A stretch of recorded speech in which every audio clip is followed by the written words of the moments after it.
Okay, a unit spotlight that actually shows something. Hello everyone and welcome back to the Great Book of Grudges. My name is Nathan and we're back with another Total War Warhammer 3 video. Now yes, this is a Terracotta Sentinel unit spotlight, so we will talk about it briefly, though pretty much everything we've seen in terms of the animations and so on, we've seen in previous videos. It does look cool, we've seen 2 attack animations in this spotlight, and well, this is likely going to be something that gets doomstacked because it's massive and it's a single unit and so on. Creative Assembly normally do 2 unit spotlights, I believe, so hopefully the next one is something that we haven't really seen before, like the War Compass that they mentioned. This would be quite cool.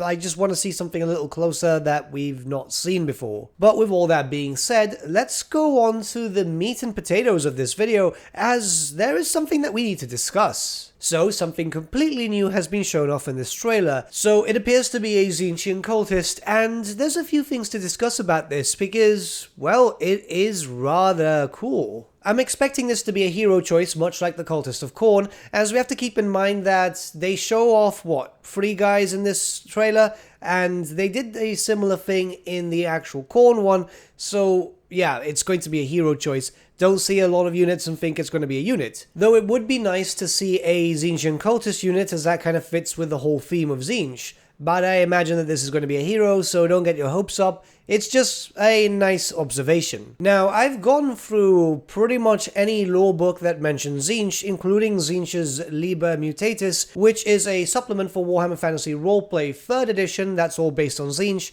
and yeah, this is a new cult it seems. At least it looks like it, because I've gone through everything, I've looked through all established cults, and nothing seems to be very similar. But let's have a proper look at this cultist through some individual shots and see if we can recognize anything. Okay, so this is the best screenshot I could get from them charging into the Terracotta Sentinel, and it's rather curious because obviously their robes are purple, well, lilac and gold. These are colors more usually associated with Slaanesh more than anything. Interesting color choices nonetheless, as obviously the hood we can see is bluish. It's quite hard to tell. But let's not talk about color choices too long. Okay, so we can see that they do wield. They've got a staff and they have a inscrolled weapon, which is cool. I wonder how they're going to be able to use that on the battlefield, though I'm imagining Tzeentchian cultist is not going to be very potent to bring, well, up close. It's probably going to work as a buffer unit more than anything, as we're likely to have the unit champion for the pink horrors turning into the hero, which will also be a spellcaster, in a very similar sense to how the Blood Reaper, which was the hero champion for the Bloodletters, becoming a hero for the Khorne roster.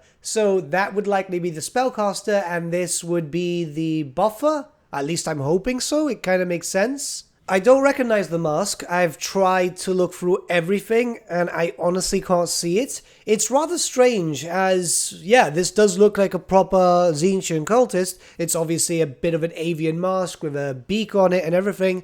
But still, this must be entirely new, which is not out of the realm of possibility because those Tzeentchian Disc Riders, while yes, they were using the same armor that we're used to, but that is an entirely new unit too. This is potentially a good thing as, well, Slaanesh, Nurgle and Tzeentch didn't really have anything too unique in Warhammer Fantasy battles. Yes, there was some stuff in the end times, but even then, that's a different IP as far as we're aware. Khorne has unique looking units because obviously the Skull Crushers has a unique looking Chaos Warrior. So if it's the case that Slaanesh, Nurgle and Tzeentch are going to get some new stuff because they had nothing, well, that's actually quite good. I will leave a note here that it does look that there are some cultists charging into the Cathayan peasants behind the Terracotta Sentinel and dying.